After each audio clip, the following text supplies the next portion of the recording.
आलमपुर गांव, भीषण गर्मी, सूरज आसमान से आग बरसा रहा है। खेत खलिहान सूखे पड़े हैं, जमीन फट चुकी है। तीव्र धूप के कारण जीवन अस्त व्यस्त हो गया था। बबलू का टूटा फूटा घर। बबलू और उसकी पत्नी राधा गर्मी से व्याकुल बैठे हैं। हाय रे गर्मी, लगता है शरीर जल जाएगा जी। गला प्यास से सूखा जा रहा है। हाय, घर में एक बूंद पानी नहीं बचा। हाय राम। जानता हूँ राधा, लेकिन मेरी किस्मत ही ऐसी है। इतनी भीषण धूप में कुएं तक जाने की ताकत भी नहीं है। न जाने कब ये मुसीबत टलेगी। ऐसे तो हम सब मर जाएंगे जी। कोई उपाय नहीं है क्या? क्या कोई हमारी मदद नहीं करेगा? उपाय तो बस भगवान के हाथ में है राधा। इंसान तो बस कठपुतली मात्र है। गांव का दूसरा कोना, धनी व्यापारी बलदेव सिंह अपने कीमती घोड़े पर सवार होकर जा रहा है। उसकी कमर में सोने के सिक्कों से भरी थैली लटकी है। वो लालची नजरों से चारों ओर देख रहा है। इस बार शहर जाकर मुनाफा दोगुना करना है। गांव के लोग तो वैसे भी बेवकूफ हैं। उन्हें ठग कर अच्छे दाम वसूल कर लूंगा। दोपहर की कड़ी धूप। व्यापारी थककर एक बड़े पेड़ के नीचे घोड़ा रोकता है। पेड़ की छांव में वो आराम करने बैठता है और सो जाता है।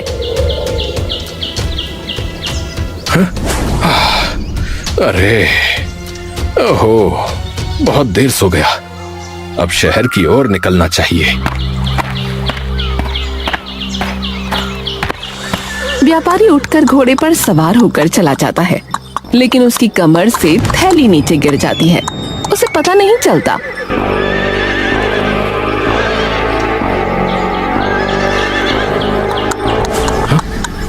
अरे मेरी थैली कहाँ गिर गई? जाकर देखता हूँ।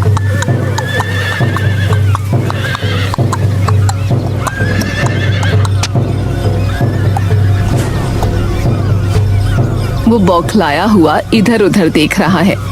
अरे कहाँ गई? अरे कहाँ गई मेरे सोने के सिक्कों की थैली? अरे सब बर्बाद हो गया। इतने सालों की कमाई एक झटके में चली गई। व्यापारी गांव में वापस आता है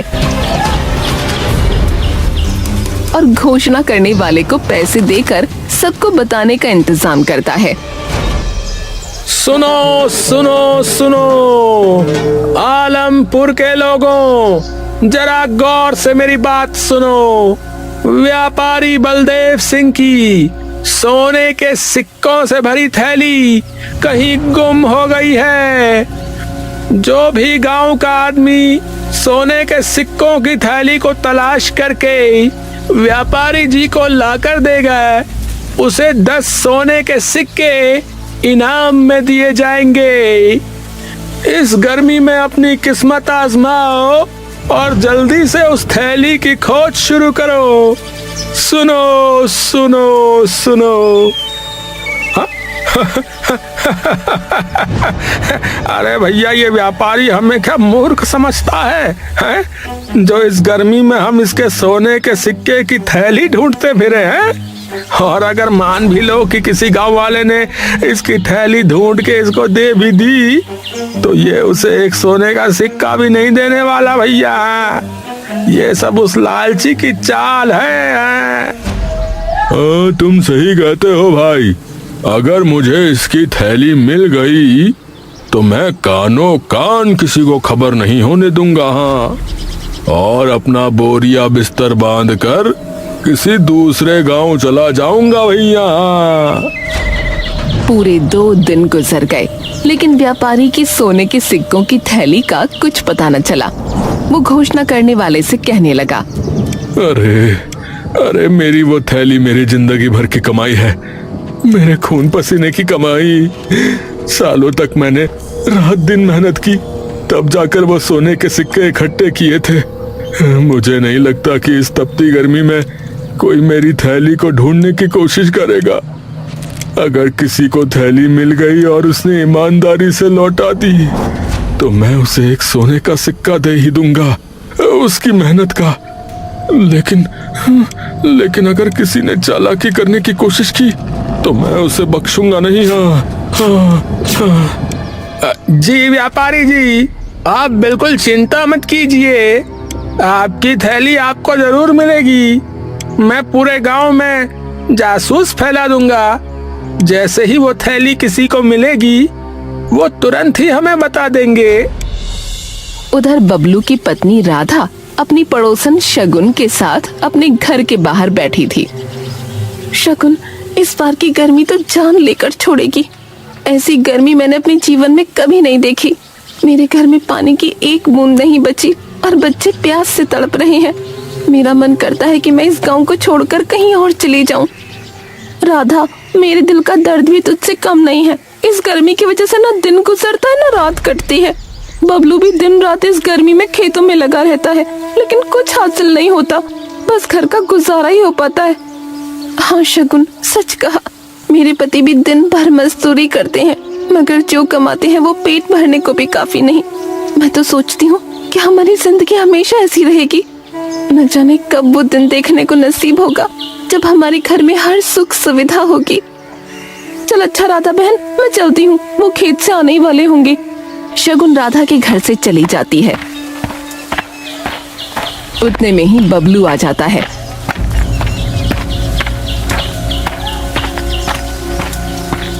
इस गर्मी ने मेरे सब्र का बांध तोड़ दिया है। हर दिन तुम्हें इस तपिश में खेतों में जलते देख मेरा दिल टुकड़ों में बंट जाता है। तुम्हारी मेहनत से बस 2 रोटी नसीब होती हैं। तुम अपनी मजदूरी के पैसे क्यों नहीं बढ़ा देते? तुम ठीक कहती हो राधा, मैं आज से अपनी मजदूरी के पैसे बढ़ा दूंगा। एक दिन के काम के लिए इतने पैसे तो मिलने ही चाहिए जिससे हम एक दिन का गुजारा अच्छे से कर सके।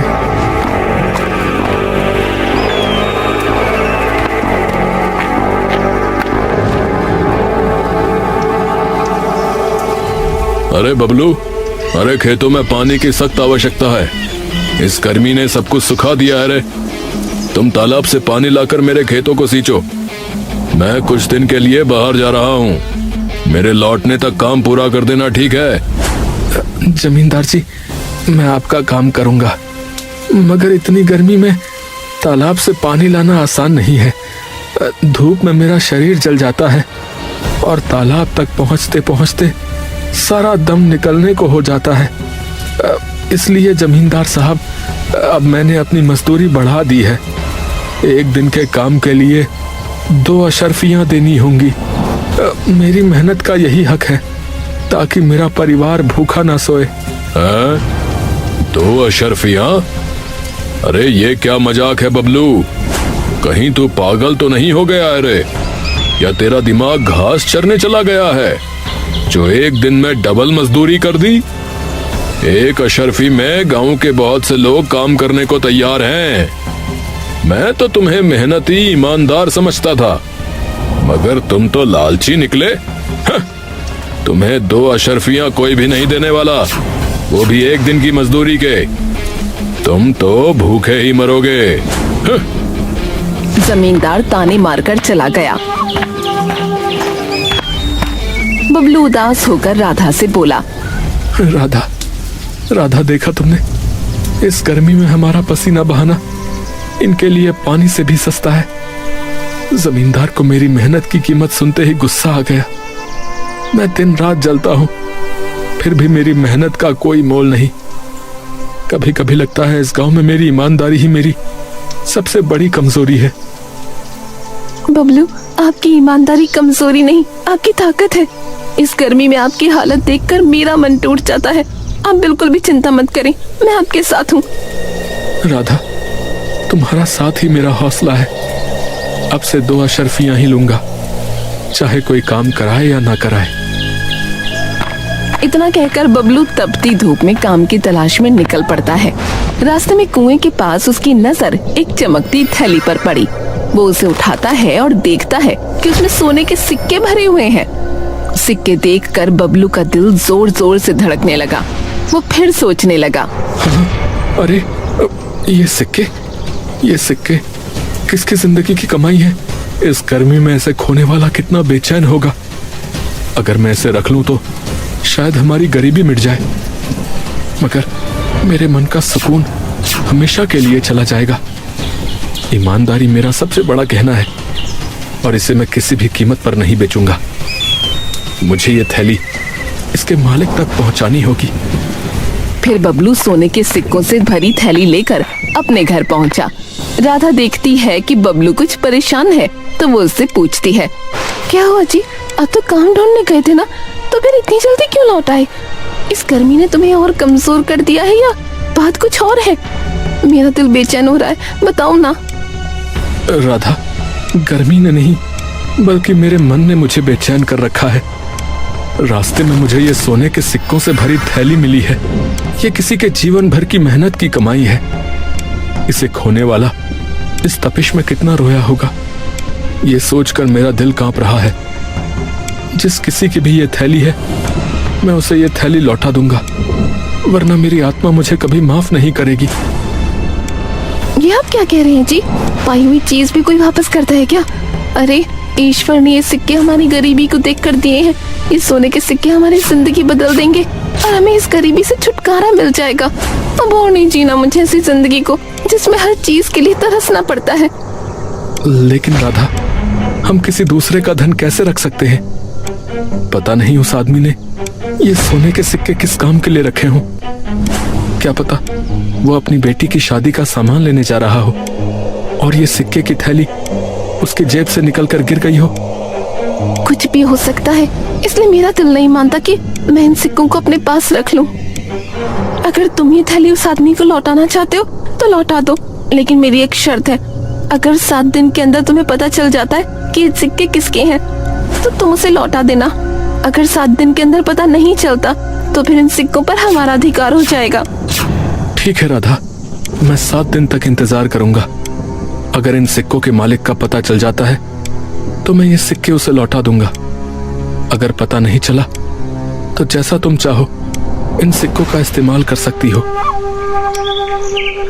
अपनी पत्नी के कहने पर बबलू 7 दिनों तक इंतजार करता है। उधर कोई भी गांव वाला व्यापारी की थैली तलाश करके उसके पास नहीं जाता। इससे व्यापारी बहुत परेशान होता है। फिर वो घोषणा करने वाले को बुलाता है और उससे कहता है, अरे ये क्या तमाशा है? क्या तुमने गांव में ढंग से घोषणा नहीं की? इस गर्मी में मेरी थैली क्यों नहीं कोई लौटाने आया? या किसी ने तलाश करने की कोशिश ही नहीं की? या फिर वो थैली किसी को मिल गई है और वो लौटाना नहीं चाहता? वो सोने के सिक्कों की थैली मुझे हर हाल में चाहिए। अगर वो थैली नहीं मिली तो मैं बर्बाद हो जाऊंगा। व्यापारी जी, मैंने तो इस तपिश में भी गांव के हर कोने में ढिंडोरा पीट दिया था। मैंने कहा था कि थैली लौटाने वाले को 10 सोने के सिक्के इनाम में मिलेंगे। अब तक तो किसी न किसी को आ जाना चाहिए था। तुम एक काम करो, इस बार दोबारा घोषणा करो और इस बार आधे सिक्के इनाम में देने की घोषणा कर दो। लेकिन व्यापारी जी, अगर आप आधे सिक्के इनाम में दे दोगे तो आपके पास क्या बचेगा?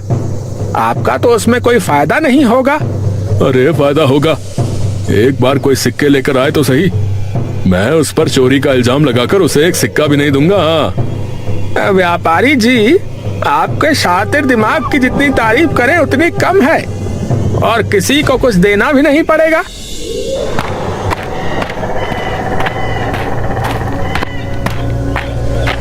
व्यापारी के कहने पर वो आदमी घोषणा करने निकल पड़ता है। सुनो सुनो सुनो, आलमपुर के लोगों, मेरी बात कान खोल कर सुनो।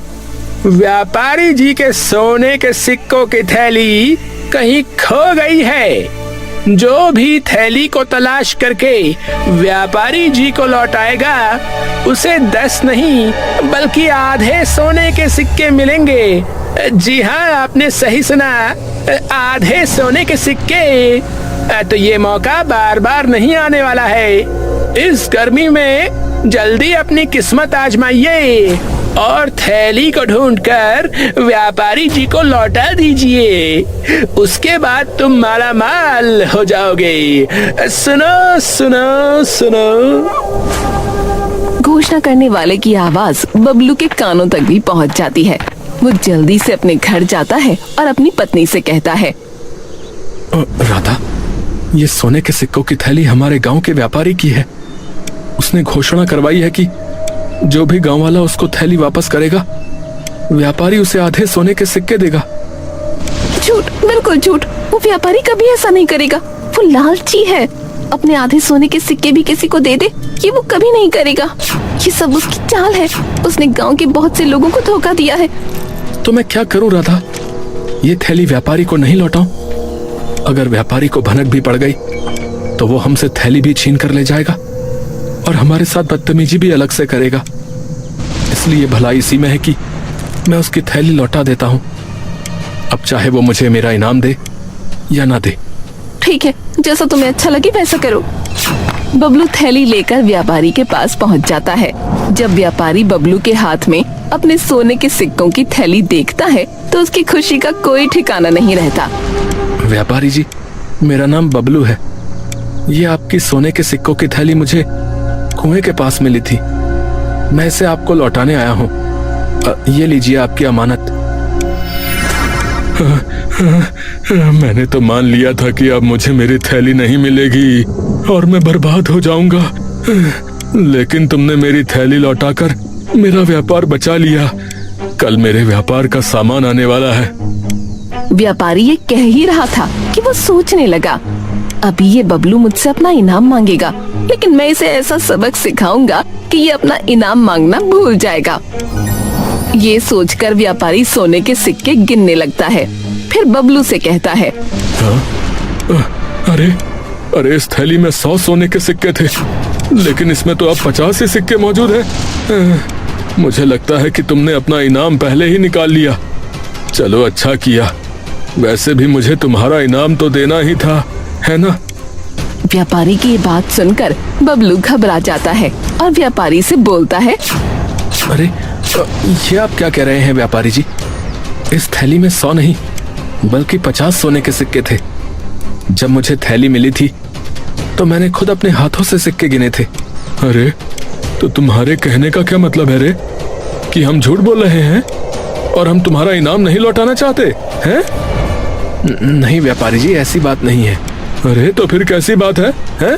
या फिर मेरे साथ चालबाजी कर रहा है और मुझसे डबल इनाम लेना चाहता है? व्यापारी जी, ये आप क्या कह रहे हैं? मैंने इस थैली से एक सिक्का भी नहीं निकाला है। अगर मैं चोर होता तो ये थैली आपको लौटाने ही क्यों आता? इस गर्मी में मैंने अपनी जान जोखिम में डालकर ये थैली आपको लौटाई है। अरे मैं इस गांव का नामी व्यापारी हूँ, और तुम जानबूझकर मुझे बदनाम करने की कोशिश कर रहे हो। अब मैं तुम्हारी शिकायत राजा से करूंगा। महाराज ही हम दोनों की समस्या का हल कर सकते हैं कि मैं झूठ बोल रहा हूँ या फिर तुम। व्यापारी बबलू को राजा के दरबार में लेकर जाता है और राजा से कहता है, महाराज, मेरे सोने के सिक्कों से भरी थैली खो गई थी। उस थैली में 100 सोने के सिक्के थे महाराज। मैंने घोषणा कराई थी कि जो भी तलाश करके थैली लौटाएगा उसे आधे सोने के सिक्के इनाम में दे दिए जाएंगे महाराज। बबलू ने वो थैली मुझे लौटा दी, लेकिन जब इसने मुझे वो थैली लौटाई तो उसमें 50 ही सोने के सिक्के थे मालिक। और बबलू का कहना है कि जब इसे थैली मिली थी तो इसमें 50 ही सोने के सिक्के थे। मुझे तो लगता है कि इसने मेरी थैली से 50 सिक्के चुरा लिए हैं। अब ये मुझे बदनाम करने की कोशिश कर रहा है महाराज। महाराज, अब आप ही हमारा निर्णय कर सकते हैं। महाराज, मुझे ये थैली कुएं के पास मिली थी। मैंने इसे ज्यों का त्यों व्यापारी को लौटा दिया। मैंने कभी किसी के साथ धोखा नहीं किया महाराज। महाराज, आज मेरा सम्मान दांव पर है। मैं आपसे मात्र इतना चाहता हूं कि सत्य सामने आए। मैं गरीब हूं महाराज, परंतु बेईमान नहीं। राजा, जो अपनी समझदारी और न्यायप्रियता के लिए मशहूर था, व्यापारी की चाल को भांप लेता है, मगर बिना सबूत वो फैसला नहीं सुना सकता था। वो कहता है, इस मामले में अभी पक्के साक्ष्य नहीं हैं, तो मैं इसकी पूरी जांच करवाऊंगा। आप दोनों 2 दिन बाद दरबार में दोबारा प्रस्तुत हो जाओ। अब तुम दोनों यहां से जा सकते हो।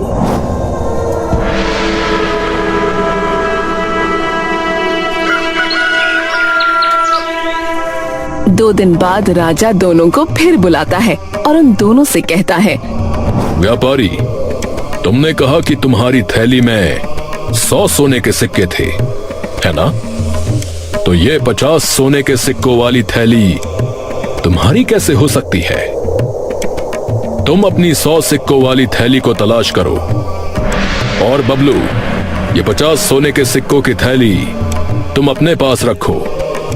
अगर 2 हफ्ते के भीतर इन सिक्कों का मालिक थैली लेने आता है तो तुम उसे लौटा देना, अन्यथा ये थैली तुम्हारी हो जाएगी। फिर तुम जैसा चाहो इसका प्रयोग कर सकते हो।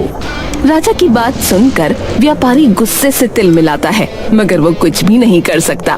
वो अपने जाल में खुद ही फंस जाता है, इसलिए वो चुपचाप अपने घर लौट जाता है। व्यापारी के जाने के बाद राजा बबलू से बोला, बबलू, मैंने पहली ही दृष्टि में व्यापारी का लोभ देख लिया था कि वो तुम पर मिथ्या आरोप लगा रहा है। इसीलिए उस व्यापारी को उसकी करनी का दंड तो मिलना ही चाहिए था। अब तुम अपने घर जा सकते हो और अब ये सिक्के तुम्हारे हैं। इन पर किसी का अधिकार नहीं है। महाराज, महाराज आप बहुत महान हैं महाराज। हम बहुत नसीब वाले हैं जो हमें आपके जैसा न्याय प्रिय राजा मिला। महाराज की जय हो, महाराज की जय हो।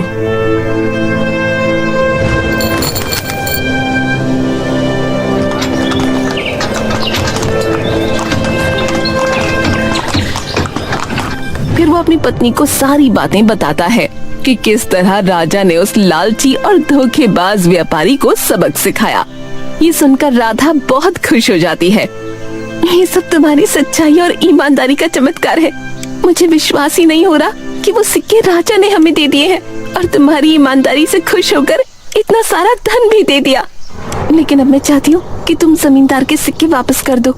उसे अपने लालच की सजा मिल चुकी है। वो समझ गया है कि झूठ बोलने का क्या नतीजा होता है। ये उसकी मेहनत की कमाई है, इसीलिए उसके पास जानी चाहिए। किसी का हक मारना हमें शोभा नहीं देता। राधा, तुमने मेरे मन की बात कह दी। चाहे व्यापारी ने मेरे साथ अन्याय किया हो, मगर हम उसकी तरह नहीं बन सकते। यदि हम उसकी थैली रख लेंगे तो हमारी ईमानदारी का क्या मोल रह जाएगा। मैं इसे लौटाने जा रहा हूँ। बबलू थैली लेकर व्यापारी के पास पहुँचता है। बबलू को देखकर व्यापारी गुस्से से आग बबूला हो जाता है और बबलू से बोलता है, अरे अरे, अब क्या लेने आया है बबलू? हैं? अब क्या लेने आया है? सोने के सिक्के तो मिल ही गए तुझे, हैं? अब क्या मेरी जान लेने आया है? मैं आपकी जान नहीं, बल्कि आपके सिक्के वापस करने आया हूँ। मैं नहीं चाहता कि मेरी वजह से आपके साथ अन्याय हो। ये लीजिए अपने सोने के सिक्कों की थैली। हाँ, तुम सच में इसे वापस करने आए हो? हाँ? बबलू, बबलू, आज तुमने सच में मेरी आंखें खोल दी हैं। हाँ, मैं लालच में अंधा होकर तुम पर झूठा इल्जाम लगा रहा था। उस थैली में 100 नहीं बल्कि 50 ही सिक्के थे। मैंने तुम्हारे जैसे भले और सच्चे इंसान को बदनाम करने की कोशिश की। मैं तुम्हारा गुनहगार हूँ बबलू, मुझे माफ कर दो। आज मैंने सीखा कि असली अमीरी ईमानदारी में है और मैं तुम्हें बदनाम करना चाह रहा था। व्यापारी जी, आपको अपनी भूल का एहसास हो गया है। मेरे लिए यही सबसे बड़ा इनाम है। इंसान भूल करता है, मगर उन्हें सुधारने वाला ही सच्चा इंसान है। बस अब आप किसी और के साथ ऐसा ना करना, ये विनती है मेरी। बबलू, बबलू, तुमने सिर्फ मुझे थैली नहीं, एक नया जीवन दिया है। मैं वादा करता हूँ, अब मैं लालच और चालाकी छोड़ दूंगा और हमेशा ईमानदारी से अपना व्यापार चलाऊंगा। व्यापारी को अपनी गलती का एहसास हो जाता है और फिर वो ईमानदारी से अपना व्यापार करने लगता है और बबलू भी अपनी पत्नी राधा के साथ सुख चैन से जीवन बिताने लगता है।